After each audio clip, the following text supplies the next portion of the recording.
Assalamualaikum warahmatullahi wabarakatuh. Bersama saya Ustazah Habibah dalam mata pelajaran Pendidikan Islam. Ustazah harap anak-anak murid berada dalam keadaan sihat sejahtera di rumah. Baik anak-anak murid sekalian. Okey, cuba perhatikan. Apa yang anda lihat melalui gambar ini? Ini apa sebenarnya? Agak-agak Ustazah nak ajar apa hari ini ya? Cuba teka.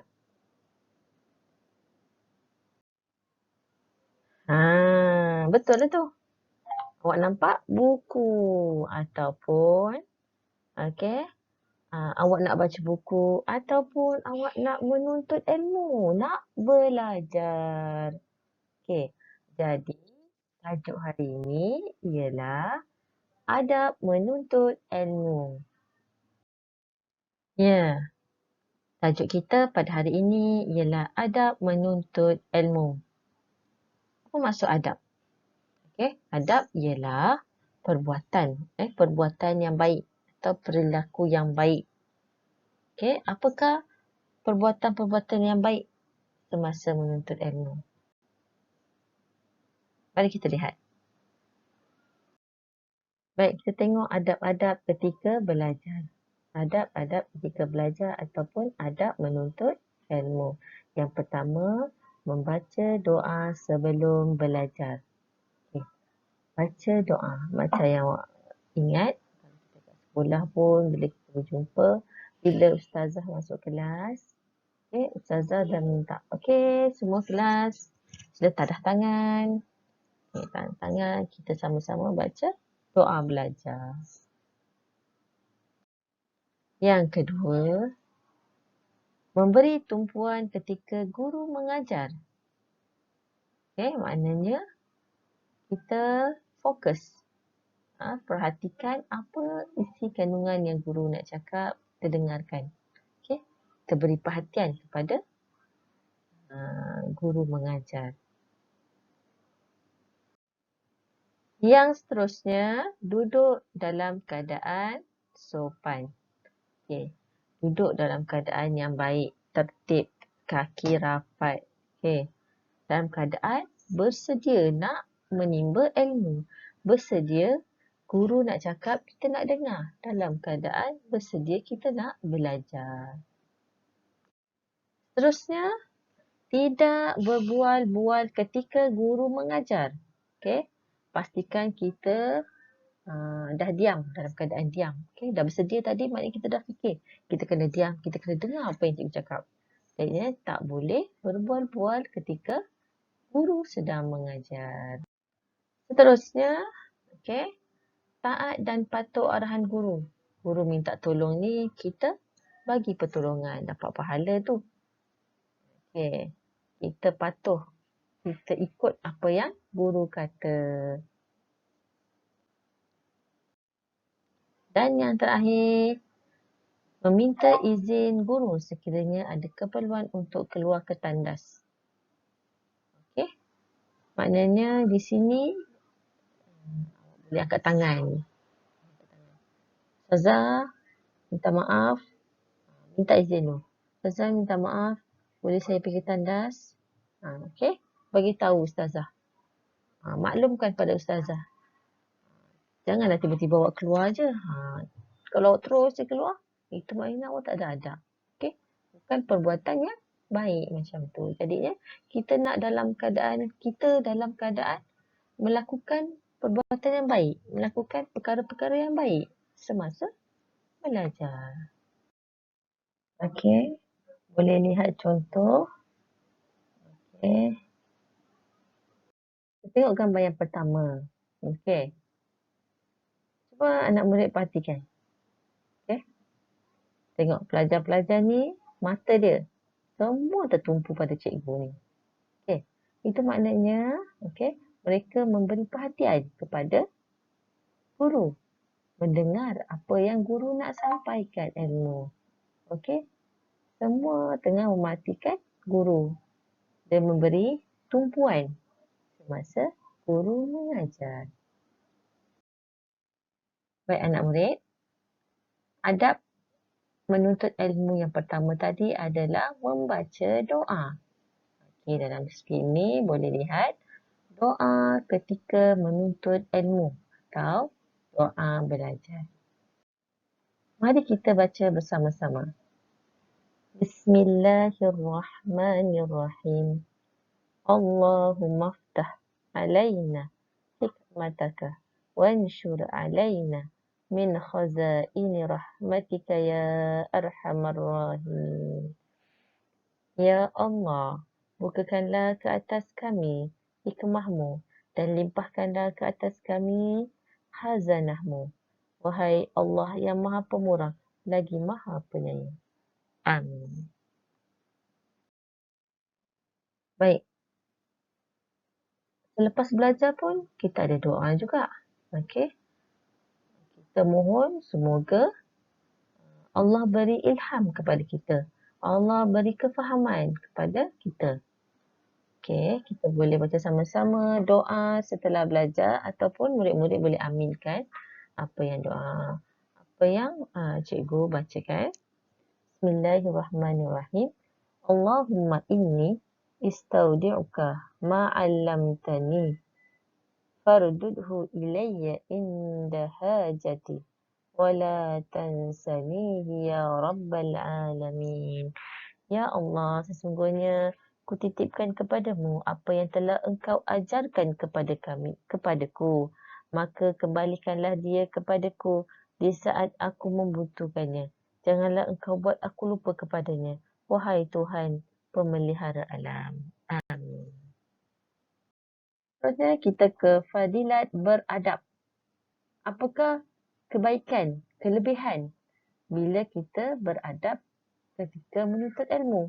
Bila kita melakukan perbuatan yang baik ketika menuntut ilmu.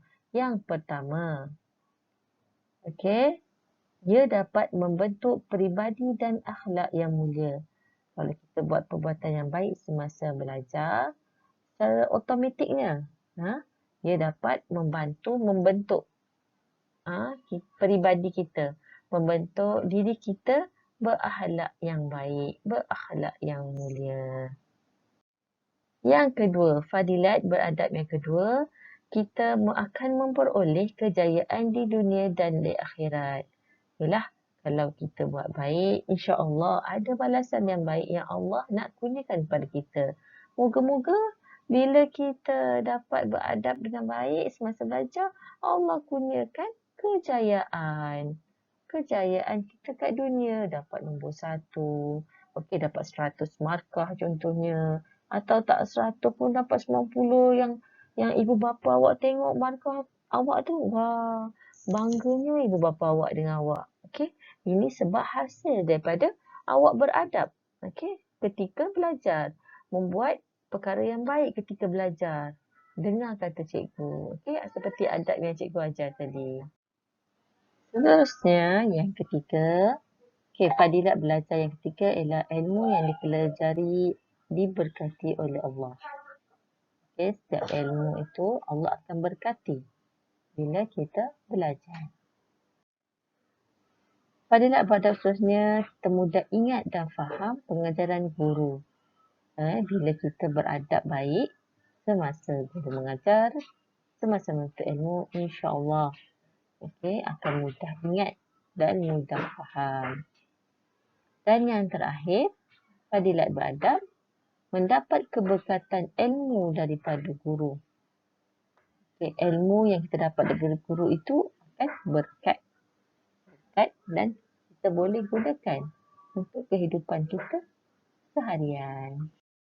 Baik, kita tengok contoh di sini. Okey. Contoh seterusnya. Baik, gambar apa yang awak lihat? Ya, betul. Okey. Murid-murid ni dapat hadiah. Okey, inilah salah satu keberkatan ilmu bila kita beradab. Okey, beradab. Ini kita buat baik semasa belajar. Patuh kata guru, dengar nasihat guru. Okey, insya-Allah akan mudah beroleh kejayaan. Ini salah satu contoh dan gambar ni kita beroleh kejayaan. Dapat hadiah. Akibat tidak beradab. Apa akibatnya?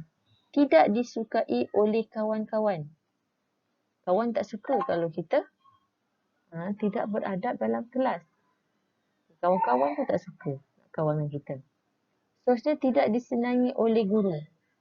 Guru pun tak suka dengan perangai kita. Kalau masa belajar kita bising-bising. Atau masa belajar kita bergaduh dengan kawan. Guru pun tak suka. Kan guru je, kawan-kawan lain pun tak suka. Okay. Seterusnya, susah untuk memahami pelajaran. Okay. Ilmu nak sampai ke dalam akal fikiran kita, susah nak sampai. Okay. Tak faham-faham. Cikgu ajar 2 tambah 3 jawapannya 5. Awak tak boleh nak kira. Kenapa 2 tambah 3 tak boleh nak kira 5? 2, 3, 2. Tak boleh nak dapatkan 5 tu. 2 tambah 3, 5. Contohnya. Itu sebab ada sebab-sebab yang awak kena tengok balik. Mungkin awak tak beradab ketika belajar. Jadinya susah nak faham pelajaran. Dan yang terakhir, ilmu tidak diberkati oleh Allah. Ilmu yang awak dapat, Allah tak berkat. Allah tak berkati. Okay. Nanti kehidupan awak tak senang. Awak rasa resah saja. Sebab apa? Sebab inilah. Ada akibat awak tidak beradab semasa belajar. Tidak buat baik semasa belajar. Tak dengar kata cikgu. Okay? Kita tak nak jadi macam tu. Kita tengok contoh seterusnya. Baik, gambar apa ni? Ada murid sedang tidur. Sedang tidur semasa belajar. Okay, ini perbuatan yang tidak beradab ya. Cikgu sedang ajar, tapi sedang tidur pula. Okay, ini adalah perbuatan yang tidak baik. Okay, mohon jangan ikut dia murid-murid. Baik murid-murid, kita pergi ke latihan yang pertama.